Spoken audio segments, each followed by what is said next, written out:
Hi, Jerry. Hi, Heather. To recap my Joseph Smith episode very quickly, we left off with him being shot and Mormonism needing to find a new leader and prophet. And I explained that Joseph never made it to Utah, but that the new leader, Brigham Young, would take the Mormons there. So today we're going to talk about how they got to Utah and who this new leader is. And we're going to do it with my Ooh. sunburn. And we're just gonna go for it. So Brigham Young steps in after Joseph Smith's death and will ultimately completely reshape the Mormon movement. He is born in Vermont in 1801, and he is not a prophet. He doesn't come out of the womb as a prophet, but he's actually a tradesman, and he's known to be an incredibly hard worker through his youth, and we'll talk about that. But when he does ultimately convert, he's going to move really quickly into leadership, and we're going to see kind of the building block, the foundation of that in his childhood, because he and his family were incredibly self-sufficient. Reading about his life, I kept picturing Little House on the Prairie. Oh, okay. Which feels right when I think of even the name Brigham Young. It's like, Yes, yeah. yeah, because he actually didn't go to school, but he worked in the fields and he plowed and he cut wood. And by his own standards, as long as he had clothes on his body, he was doing great. So he didn't go to grade school at all. No, all Oh. education that he got was from through his mother.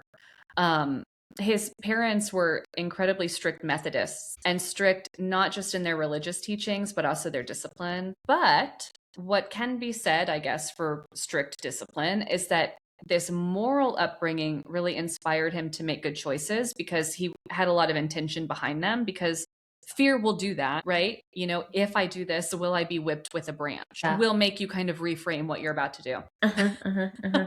I know that intimately. Yes, yes, yes. Yeah. So his mom was sick most of his life, and he, as the one of the oldest sons, had to really step up and kind of be the caretaker for his younger siblings, and also for his mom. You know, he had to be that help around the house. She passed when he was 15 from Mm. tuberculosis, but she's the one that taught him how to read, how to write. So any Mm. informal education came directly from her in those 15 years. Wow. But psychologically speaking, and feel free to weigh in here, you can see what in his childhood led to him being this powerful leader as he got older, because he had Mm. this discipline, he had this work ethic, but he also had empathy and this bereavement experience to really feel all the nuance by the time he's a young man. Mm. Mm-hmm, mm-hmm, mm-hmm. In 1824, he married Marion Works, and they would have two daughters while living in New York. And a member of his family was given a copy of the Book of Mormon by Joseph Smith's brother. Interesting. Uh-huh. Okay. So we're going to Okay. be tightly, like 1 degree separated from Joseph Smith from the jump. Okay. And the family member read it and really liked it and was like, you know who else would really like this? Brigham. So he brings it to Brigham. Brigham checks it out. He's also vibing with this Book of Mormon. And Mm-hmm. so he and his wife, Marian, check out the Mormon church. They continue to feel like they're really comfortable there. It could be their place. And so both of them ultimately become baptized in the Mormon church. Okay. But things are kind of downhill from there for him personally because Mary gets tuberculosis as well. Not the tuberculosis again. Mm-hmm. Jesus. Okay. And And so, so of she course, she passes dies. away. Yep. Okay, okay. And as all of us do when grieving, we need something to hold on to, right? Yup. So in this grief, he really needs someone to lean on. So he leans on the Mormons, he leans on Joseph Smith. Hmm. And I mean, I think you're never really more vulnerable than when you're navigating this kind of trauma. So I Hmm. think you're also the most influenced when you're in this space. Totally. Totally. So he's going to move to the Mormon settlement in Kirkland, Ohio with his two daughters and is immediately completely devoted to the prophet, Joseph Smith, and to the Mormon faith. He is all in. Okay. Do we have a timeline as far, do you know exactly how long it was? Or I know it's probably hard to. Uh, we're in the mid 1800s. Okay. So for those in the faith, they felt Christ's return was imminent. And so they talked about their time in life as latter day. And because they felt they were saints, that's how they became the Latter day Saints. What? I did I not didn't know know that that. either. Yep. So that's where that title comes from. Latter-day Saints. So Brigham and the other saints are existing in Ohio when Brigham meets his second wife, Marianne Angel. Great name. Wow, that's like something from a rock song or something. Right? And she is, by all accounts, a wonderful trad wife because she takes care of the home while Brigham tries to befriend potential converts and preaches to try to create more Mormons. And, you know, she takes such good care of everything there while he's gone. He's very dedicated, very passionate, and it's successful because he's actually going to be named one of the 12 apostles of the Mormon church. Behind any successful man is a trad wife woman. So the original 12 apostles, as of 1835, we have Thomas B. Marsh, who's president of the quorum, and don't worry, there won't be a quiz on these names. Okay, David great. W. Patton, Brigham, Heber C. Kimball, that name might sound familiar from last episode, Orson Hyde, William E. McClellan, Parley P. Pratt, Luke S. Johnson, William Smith, Orson Pratt, John F. Boynton, and Lyman E. Johnson. And Joseph appoints Brigham and Kimball at the same time to the apostles. And for anyone who's like, why does that name sound so familiar? Remember that he's the one responsible for publishing that scandalous story about Joseph that I would say ultimately led to his death.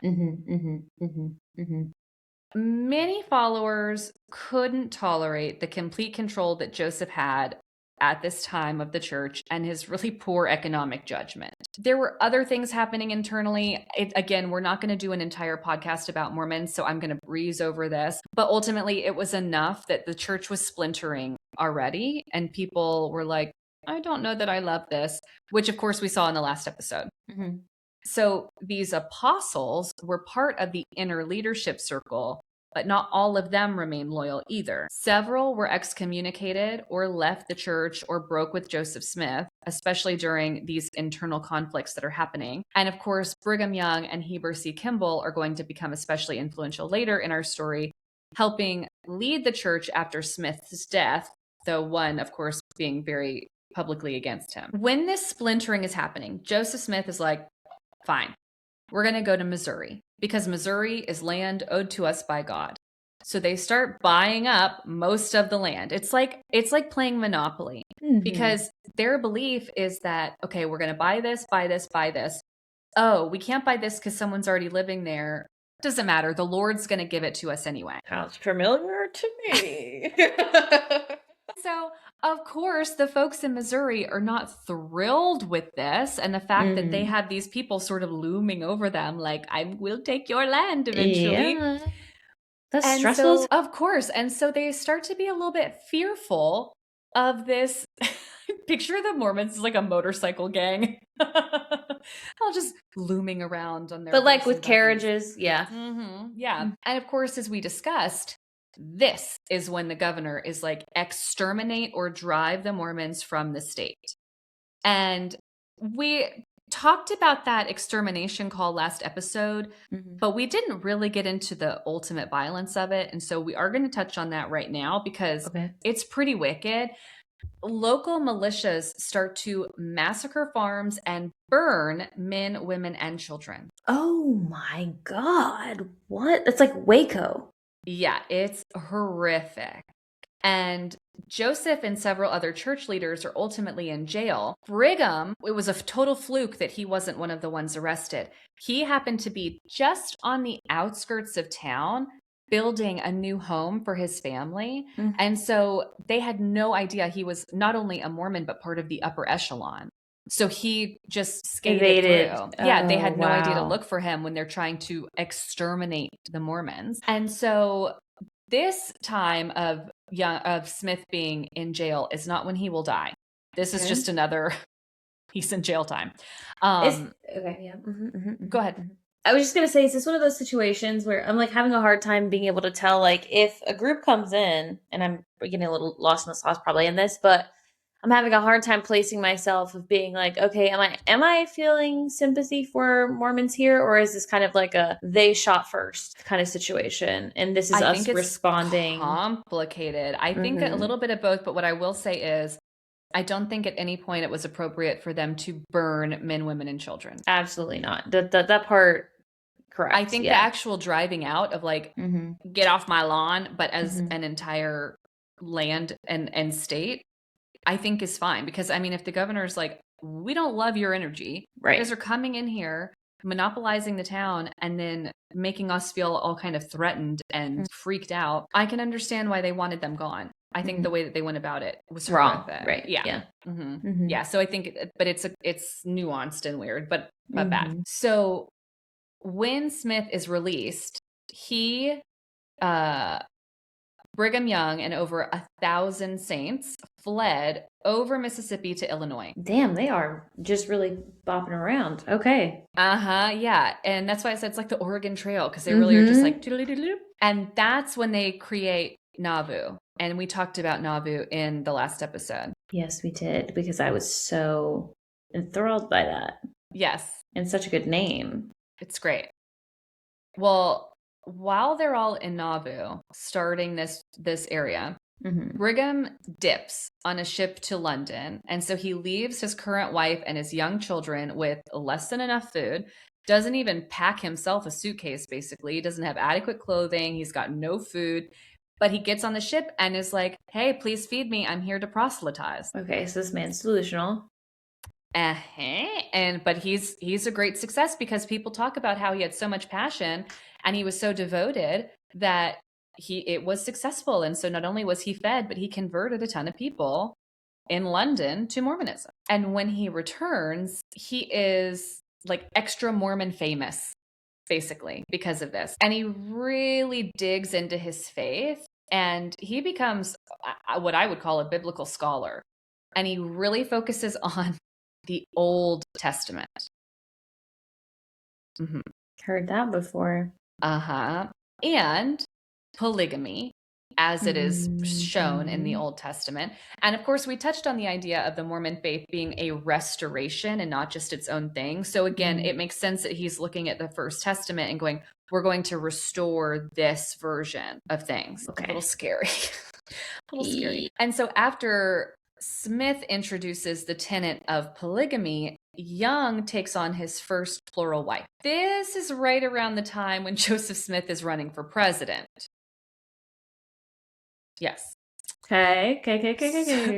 So when Joseph Smith runs for president in 1844, one of the biggest questions is where he stands on slavery. And, there's a lot of stuff about, the Mormons are super racist and the Mormons are built on, racist tenets. And so I did look into what was his actual campaign as far as slavery was concerned. And of course, the answer is that it's complicated, but he's not defending it. So that was better than what I thought I was going to find. He was calling for it to end. He did want to abolish slavery. Okay. But not in the way you might expect, because in his presidential platform, Joseph Smith proposes abolishing slavery by 1850 through something called compensated emancipation. So the idea is that the federal government would use money from the sale of public land to pay slaveholders in exchange for freeing enslaved people. So it's not immediate abolition. It's not like everyone's free. It's structured.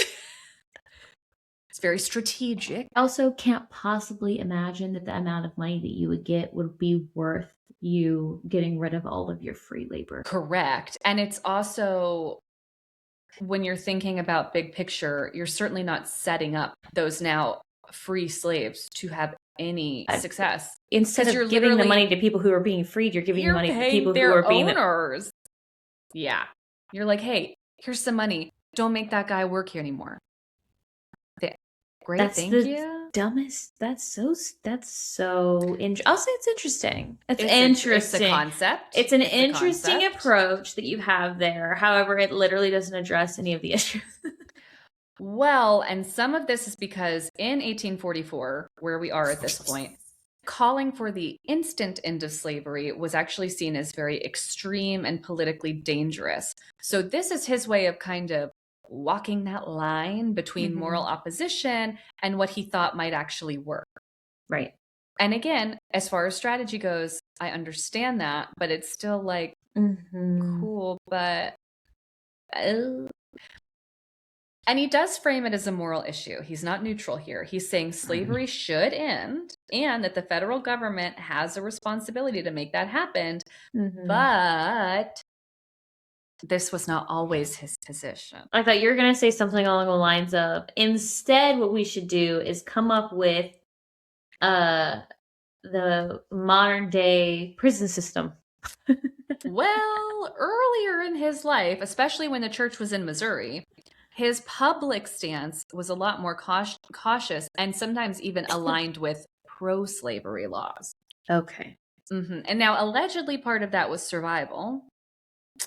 Missouri was a slave state. Tensions were very high, but it also shows that his views weren't really fixed from the start. You know, he wasn't out here like, we should definitely end this. It was like, yeah, probably bad, I guess.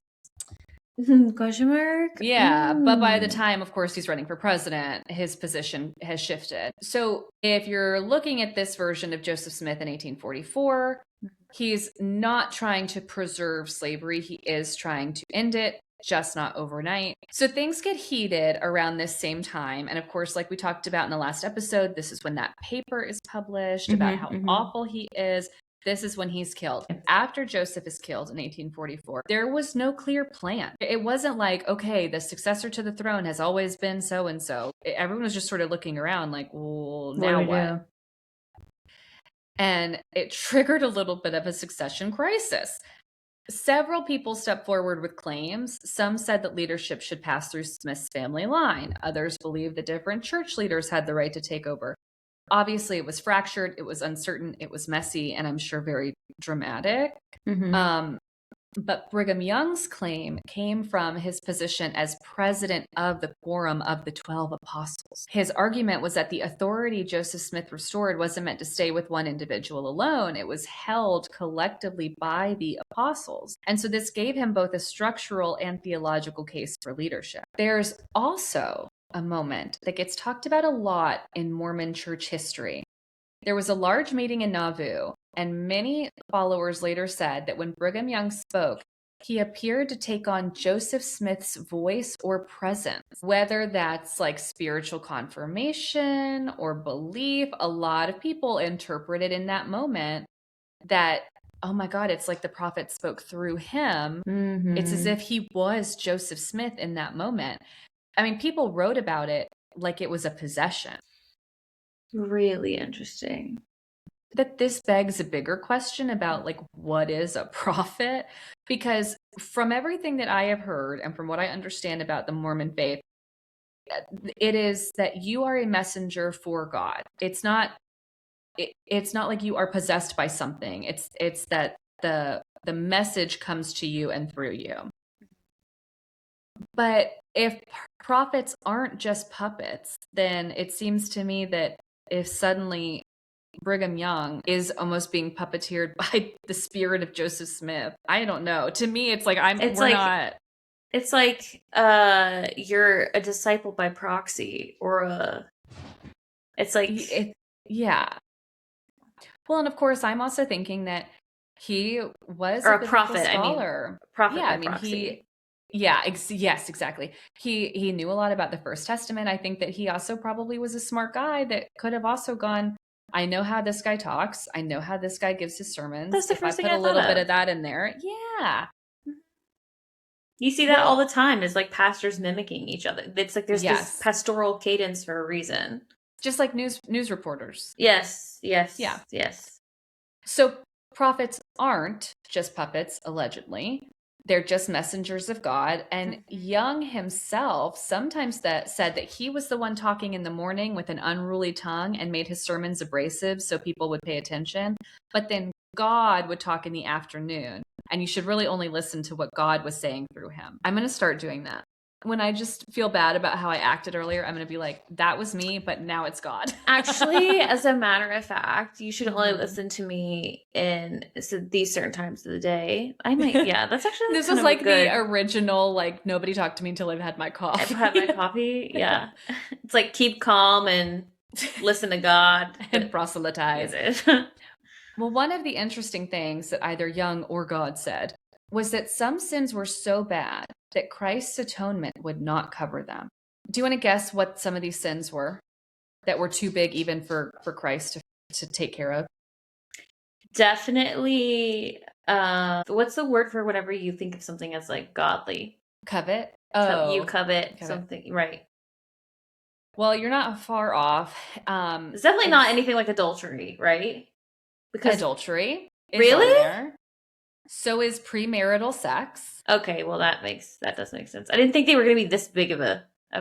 Okay, yeah. So these are sins that are so bad that Christ's blood cannot even atone for. So the blood of Christ cannot atone for premarital sex or adultery. What else? Or murder, because these things are all equal. Or interracial sex.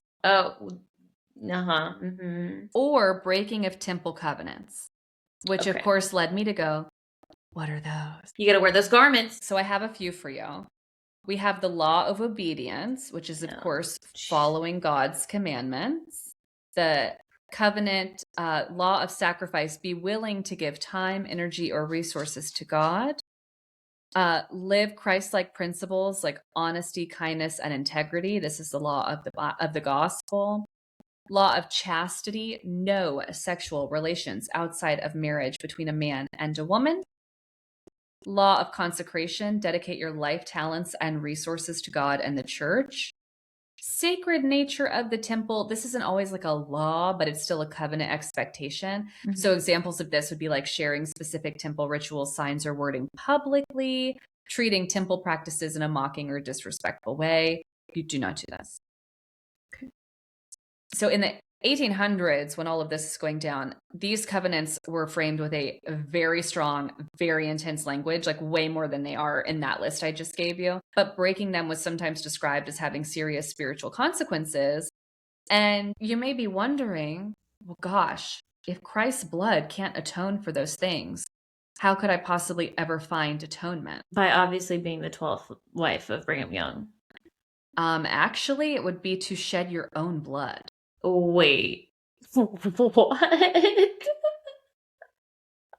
What is to like give like a blood sacrifice? Well, or kind of kill yourself. To kill yours? Okay, so let's talk about it. What are we talking about? Wait, okay. So Mormonism basically started as a suicide cult, is what you're telling me. Well, it depends on who you ask, and they probably wouldn't say it that way. However, let's talk about blood atonement. Problematic for sure, because one, let's start at the base religious level. It lessens Christ's power because you're saying that my blood is more powerful than... Exactly. Right. But for murder, temple covenant, adultery, interracial marriage, you have to shed your own blood. So as with a lot of what we talked about in the Joseph Smith episode, I want to be very clear here that some of what we're talking about is just hearsay.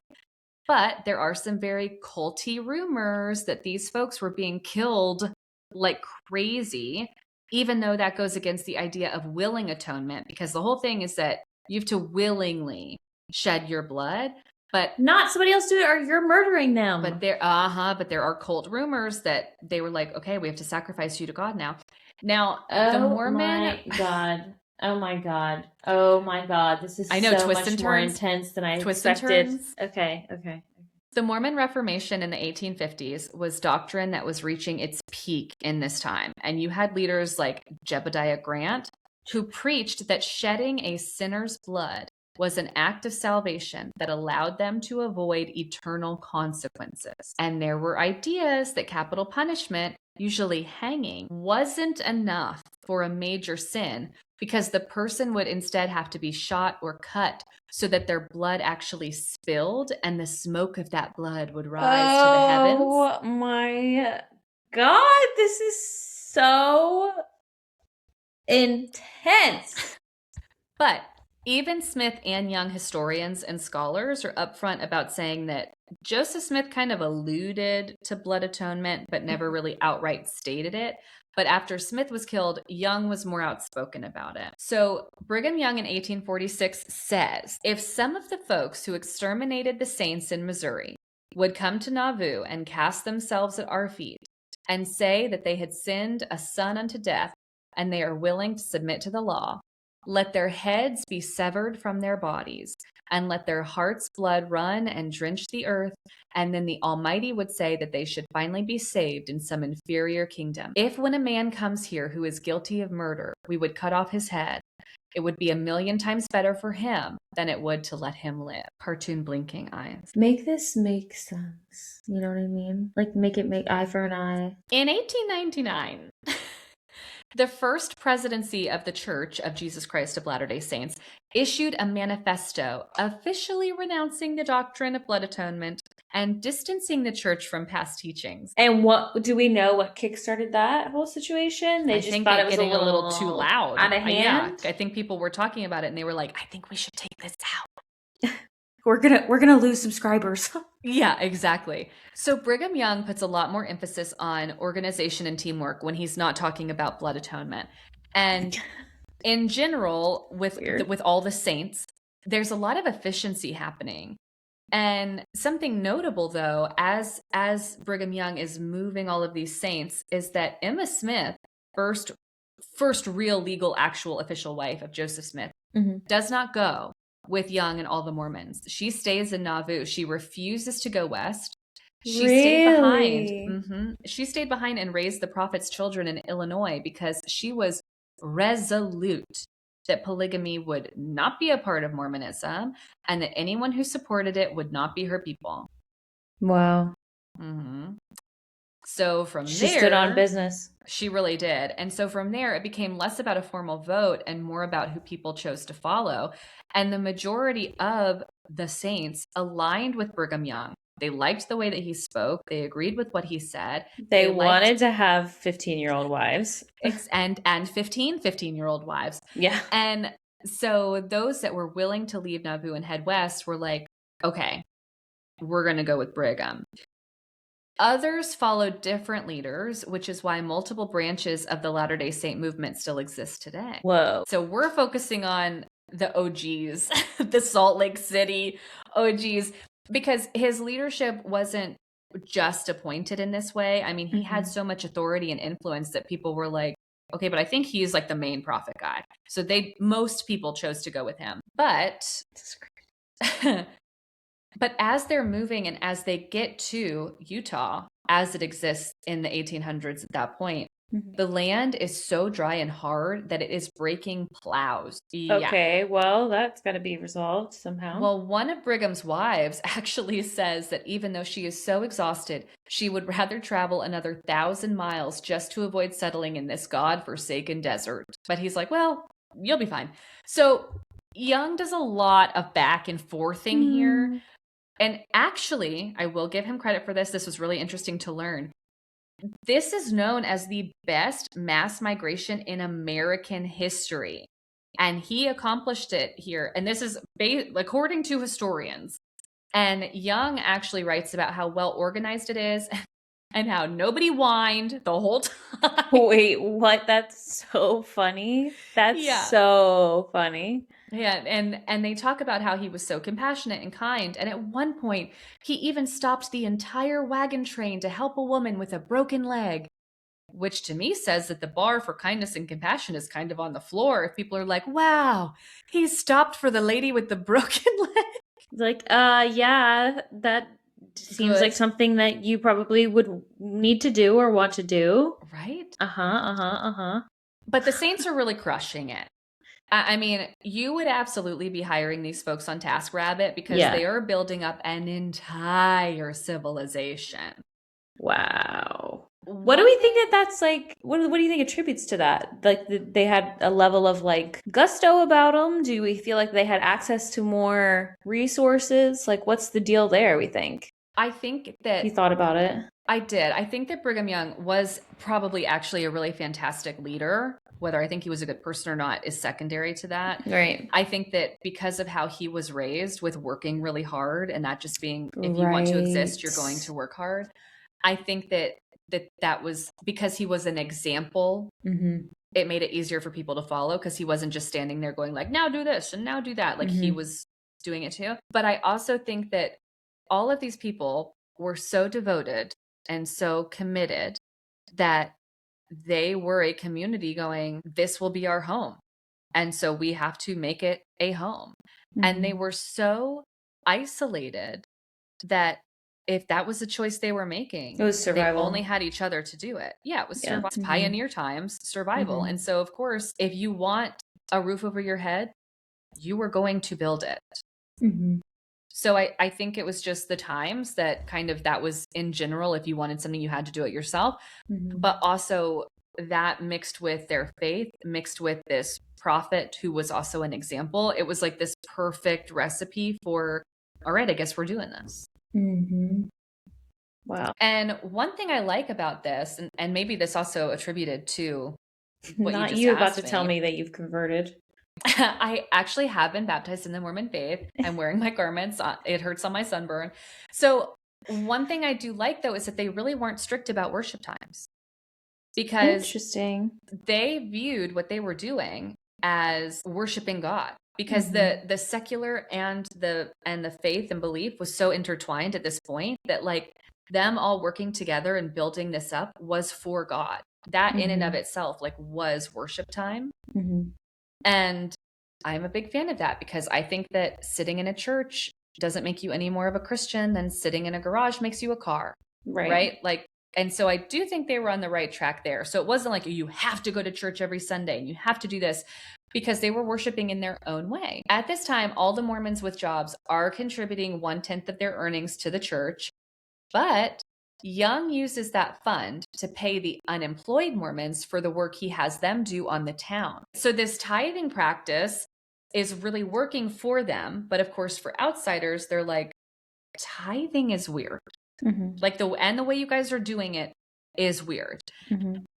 And people are starting to take notice, but they're staying quiet for now. The temple in Utah, obviously an icon. The Saints did build it. And I will say it's incredibly impressive that they built it up on their own. It's so big. Well, and in what I might call divine intervention, the first 2 foundations cracked.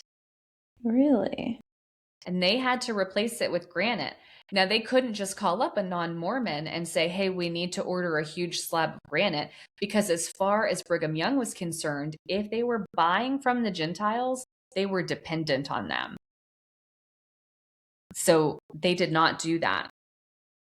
So they had to convert people first. Or they did what they did, and they went to the valley and they manually hauled granite back. I will say, this temple is so impressive, especially knowing how hard they worked on it. But unfortunately for Brigham Young, it was not completed in his lifetime. Wow. Yeah, so he didn't get to see it finished. Now, before he passes, in 1851, there's a lot of conflict around free states and slave states, North and South. So Utah is brought into the nation as a territory. Brigham Young had applied to statehood and actually tried to create a desert state called Deseret, which is so cunty. Deseret. And Nauvoo, but it was rejected. So that's awesome. As a territory, most appointed officers were coming from DC. So Brigham Young became a governor and basically just kept on like business as usual, but just splitting his time between Mormon matters and territory matters. And they actually talk about how he had this ginormous desk, and on the first half of his day, he would sit on this side of his desk and he'd do his, government matters. And then he'd go to the other side of the desk the last half of the day and he'd work on his Mormon stuff. So it was like a little joke. But the folks from DC that came in, with their appointings and everything, were very confused that the Mormons were not influenced by them at all. Because they came in, of course, thinking like, hello, I'm your boss now. Right. And all the Mormons are like, we could not care less about who you are. You're not the boss of us. us. Do not listen to you. Right. We're not governed by you. Correct. Which, of course, now you already had outsiders a little bit like, I don't know what's going on over there. And now you have officials from D.C. going, I don't know that I love what's happening here. Mm-hmm. Meanwhile, Brigham Young publicly announces in August 1852 that polygamy is practiced in the Utah Territory with the idea that Americans would be like, okay, sick. It's just like a Mormon thing. Cool. No judgment. That is not what happened. Because don't forget, it's illegal, right? And so instead, everyone's like, not only is that not cool, but because you're not following US laws, you're hostile people. Hostile. And because Brigham Young was so mouthy and so passionate when he gave sermons, people talk about how you could actually perceive them almost as threatening, because it was a lot of like hellfire and brimstone, and a lot of shouting and very theatrical. And he says, I mean, he's very open in his writings and in the way that he tells his neighbors and his friends, I do that so people pay attention. But the problem is that if you didn't know him and you aren't one of these Mormons that kind of had come to enjoy it and see it for what it was, and you're just an outsider, you're like, he's scary, he's violent, the whole group is hostile, this is all bad. So the president, James Buchanan, ever heard of him? Says, okay, it's too much. I'm going to send several thousand federal troops to Utah. A new governor, Alfred Cumming, is also going to go. And we will not have Brigham Young calling himself a governor. We will not have these Mormons. We will not have polygamy. We're going to stamp out this whole Mormon thing. And this action will set off what is known as the Utah War. Oh my God. Yes. Okay. Whoa. Young establishes his own militia when he hears that this is going to happen. Of course. He announces martial law in 1857. His hostile reaction, obviously, doesn't help. So a non-Mormon party of immigrants, when all of this is happening, all these things are coming together, a non-Mormon party of immigrants is traveling through to California from southern Utah, and could not have been in a worse place at a worse time, coincidentally, because they get trapped in the midst of this impending war. And it led to what is known as the Mountain Meadows Massacre, which is one of the darkest episodes in Utah history. These folks were from Missouri and Arkansas. And because they were from Missouri and Arkansas, the Mormons, who had been snuffed out by those same Missourians and Arkansasians, were now one and the same. They're looking at these folks who are literally just minding their business, probably trying to buy or sell some things on their way through, and they're like, oh, you're from Missouri? Oh my God. Oh you're my the God. enemy. Oh because my the folks God. in Missouri had literally burned the Mormons out. So the community, first of all, wouldn't trade or buy from them. So that got a little bit rough to begin with. So they're like, okay, they're not buying from us. They won't even be nice to us. Let's just keep going. Let's stop at Mountain Meadows because it's the last good watering hole. There are some indigenous folks out here. Of course. Now, the indigenous folks and the Mormons got on pretty well because the Mormons saw them as a lost tribe of Israel and as pretty useful tools. So some of the Mormons encouraged these indigenous folks to fight white immigrants and the soldiers that were coming. So at dawn on September 11th, over 100 indigenous people descended from the hill and attacked the immigrants. This lasted for 5 days. John D. Lee, a Mormon immigrant agent, came and said, look, listen, if you drop your arms, we'll escort you safely out. We'll get you away from these indigenous folks. We'll take you home. It's fine.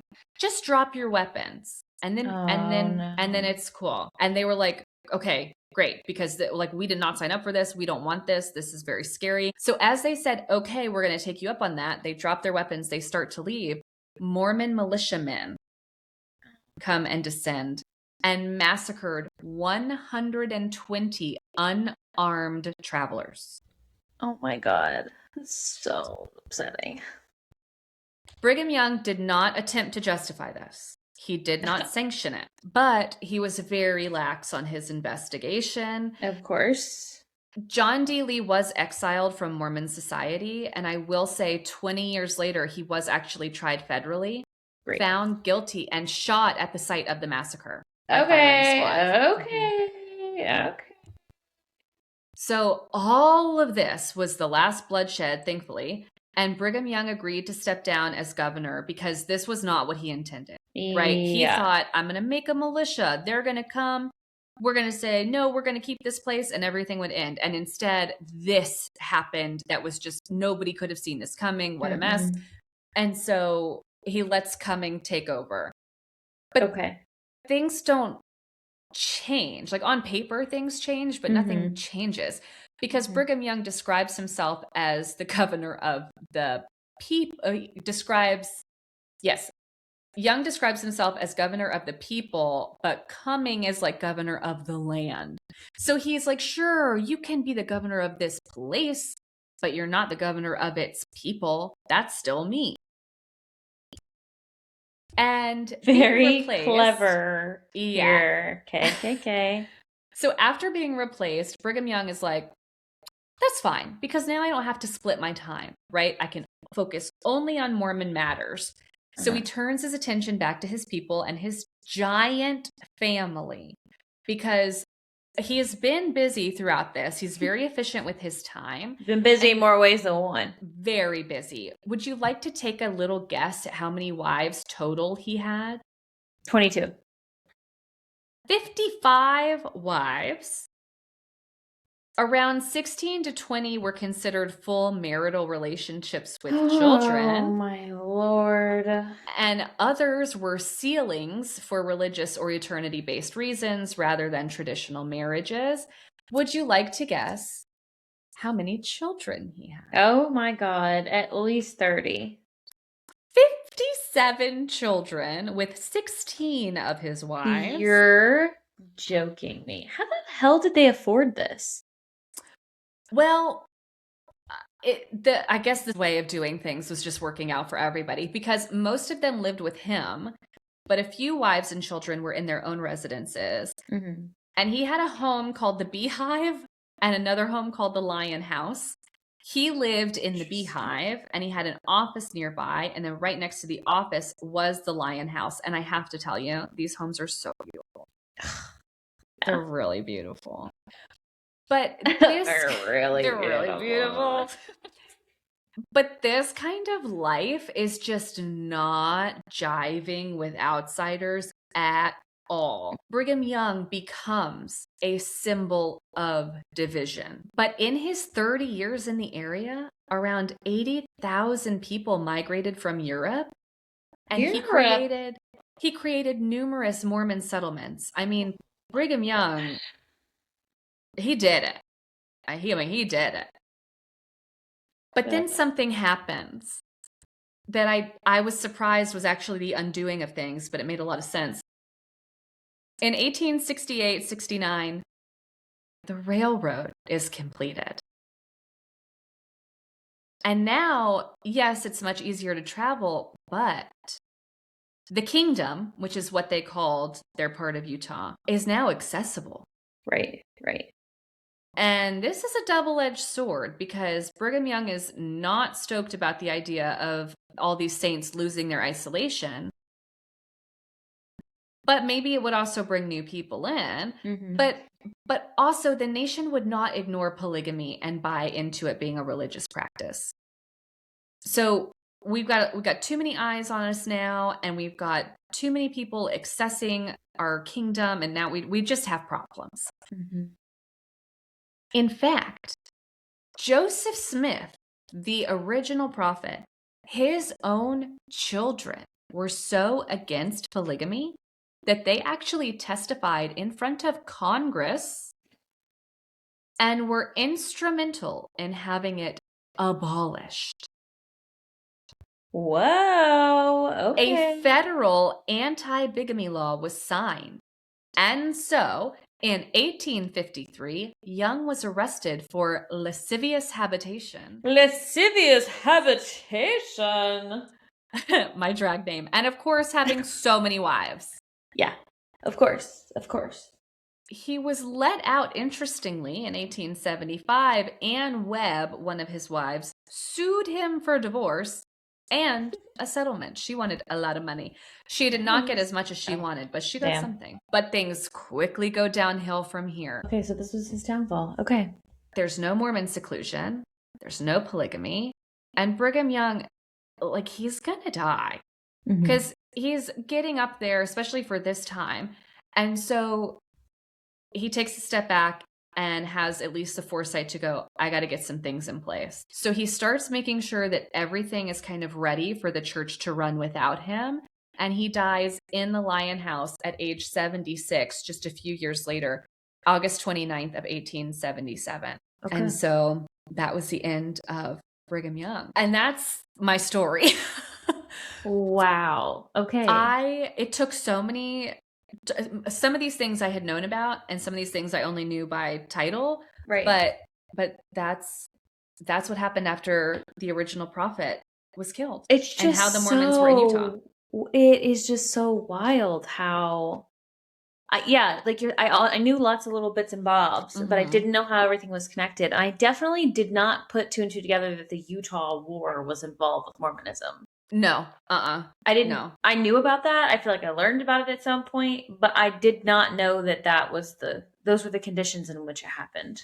Right. And for a massacre to have just sort of inadvertently happened in the midst of this impeding war. Wow. So fascinating. So cool, not cool to learn about. Oh no, I knocked something over. Wow, fascinating. What was it like to learn about all this? This is so, and put everything together. Time. Yeah. I mean, I had a good time because I think there's so much juicy stuff in the Mormon history. And again, remember that aside from polygamy, we haven't even really talked about what they believe. No. Other than the fact that, they are the saints living in the end times, and that there was plural marriage until there wasn't. Hitting me with they thought indigenous peoples were Israelites. Listen, the lost tribe of Israel. Okay. Important context for where we are today in society. Everything starts, the more and more we teach each other, I'm like, there's a lot of fucked up shit that happened to get us to this point. Right, for real. But yeah, I mean, I think that's the craziest part, is that I'm sure if you did this with any faith, I'm not picking on the Mormons. I'm sure if you did this with any faith and peeled back the layers and who really started it and where did it come from, you would also have so many things to talk about. But I think there's something especially fascinating because of the place in time too, right? Of the U.S. is still really establishing itself. We're pioneers. Yeah. It takes so much effort to get from one place to another, let alone to build up an entire place and then a temple. And it's incredible, I think, to see the drive and the commitment. Yeah. And too, it's like at that point, there really was nothing stopping anyone from completely manifesting what they wanted to come to see to fruition, and whatever it was that they were experiencing internally, and whatever they felt like they needed to do to resolve that, including having 54 wives. And, there's nothing really stopping anybody at that time, other than higher power governing bodies that were attempting. But even then, it's just so fascinating because, the timing of everything. And it when you said that about the different branches of Mormonism, I immediately thought of how, it wasn't until I think it was either out of college until I learned, because I was raised as Southern Baptist, and I didn't know that Southern Baptists branched off of Baptists because they were pro-slavery. And so it, like, I thought of that too. I'm like, oh, right. Every religion has that, like, okay, but we don't fundamentally agree, things like So we're going to abortion. keep this Right. stuff, but we're going to split that way. Yeah. Well, and for the president to have been involved and threatened by, I mean, that really, I think, should paint a picture too of just how impressive these folks were, that on a presidential level, it's like, we got to do something there. After already a governor in a separate state had already basically signed off on a slaughtering.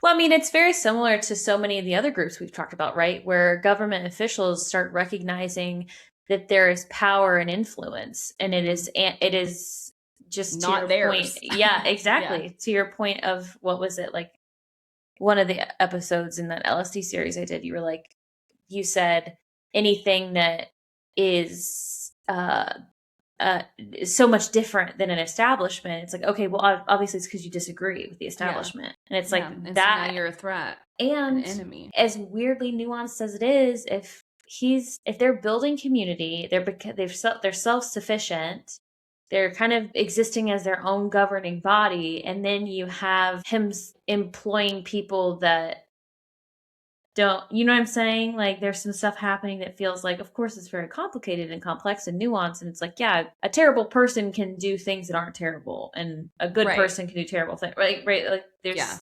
contradiction in here. But point being is that it was a threat, which is so interesting. It, like, definitely makes me, it's like, oh, right.